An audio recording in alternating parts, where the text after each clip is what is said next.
একটা বাগানে ঢুকলেন, তিনি ক্ষুধার্ত, সাথে আবু বকর সিদ্দিক। আবু বকর, তোমার বাসায় কি খাবার আছে? ইয়া রাসূলুল্লাহ, আমার বাসায় খাবার নেই। তা চলো। ওমর, রাস্তা ওমরের সাথে দেখা। ওমর, কি অবস্থা? ইয়া রাসূলুল্লাহ, ক্ষুধার্ত, বাসায় খাবার নেই, আমার বাসায় খাবার নেই। তিনজনে হাঁটতে হাঁটতে ঢুকলেন তালহা রাদিয়াল্লাহু আনহুর বাগানে। সেখানে মাশাআল্লাহ ঠান্ডা পানি খেলেন, খেজুর খেলেন, তৃপ্তি করে খেলেন। মাশাআল্লাহ, সে বাগান অনেক সুন্দর, বড় ছিল।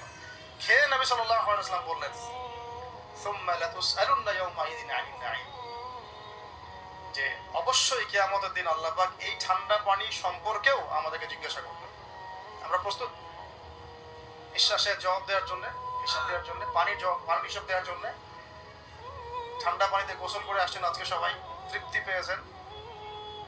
শুকরিয়া কখন আদায় হয়? যে আল্লাহ পানি নাজিল করেছো, এই জন্য তোমার শুকরিয়া।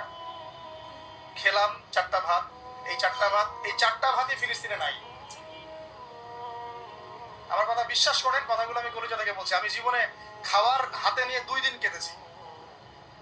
একদিনের ঘটনা আমি বলতে পারবো না, এটা কি আমাদের মাঠে দেখা যাবে।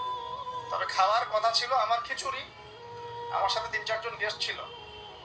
আমি বাসায় ফোন করেছি, আমার সাথে গেস্ট আছে, কি রান্না করলে ভালো হয়? বললাম খিচুড়ি করলে ভালো হয়, খেয়ে ফেলবে তাড়াতাড়ি।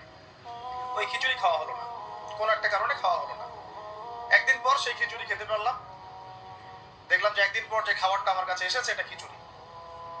যে খিচুড়ি আমার বাসায় খাওয়ার কথা ছিল। ওই দিন ওইটা দেখে আমার চোখ দিয়ে পানি পড়লো, যে এই খাবারটা আমার এখানে খাওয়ার কথা ছিল না, অন্য কোথাও খাওয়ার কথা ছিল। আর একদিন এই যে 8 তারিখ